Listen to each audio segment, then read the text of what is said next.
জিমেইলের password ভুলে গেলে আপনি কি করবেন? আপনি চাইলে কিন্তু জাস্ট ১ মিনিটের মধ্যে ভুলে যাওয়া যেকোনো জিমেইলের পাসওয়ার্ড বের করতে পারবেন।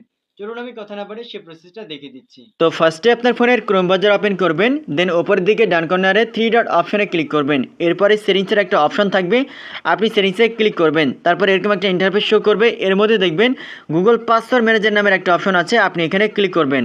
এরপরে আপনার ফোনের পাসওয়ার্ড রিলেটেড যতগুলো অ্যাপস রয়েছে এখানে কিন্তু এটা শো করবে। এর মধ্যে থেকে জিমেইলের পাসওয়ার্ড বের করার জন্য দেখবেন বড় করে জি লেখা থাকবে অথবা google.com লেখা থাকবে, এখানে ক্লিক করবেন। এরপর আপনার ফোনে যদি কোনো স্ক্রিন লক দেওয়া থাকে আনলক করবেন, তাহলে কিন্তু এখান থেকে আপনার পাসওয়ার্ডটা দেখতে পারবেন। দেখতে পাচ্ছেন এখানে জিমেইল শো করবে এবং ডট ডট যে একটা অপশন রয়েছে এটাই কিন্তু জিমেইলের পাসওয়ার্ড। এখানে চোখের মতো আইকনে ক্লিক করলে কিন্তু পাসওয়ার্ডটা ভিজিবল হবে অর্থাৎ দেখতে পাবেন, ঠিক আছে।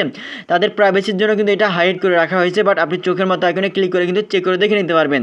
এভাবে খুব সহজে কিন্তু জাস্ট 1 মিনিটের মধ্যে আপনার জিমেইলের পাসওয়ার্ডটা আপনি বের করে দেখতে পারবেন। তবে এখানে একটা কিন্তু আছে, কিন্তু হচ্ছে যাদের আগে থেকে গুগল পাসওয়ার্ড ম্যানেজারে পাসওয়ার্ডগুলো সেভ করে রাখা হয়েছে শুধুমাত্র তারা এখান থেকে পাসওয়ার্ডটা বের করে দেখতে পারবেন, বাট যাদের সেভ করা নাই তাদেরকে রিকভারি করতে হবে। এর জন্য এই বিষয়ে আমার ভিডিও দেওয়া আছে, আপনারা চাইলে এটা দেখে নিতে পারবেন। ভিডিওটি অনেক ইম্পর্টেন্ট, টাইম শেয়ার করে সবাইকে দেখার সুযোগ করে দিন।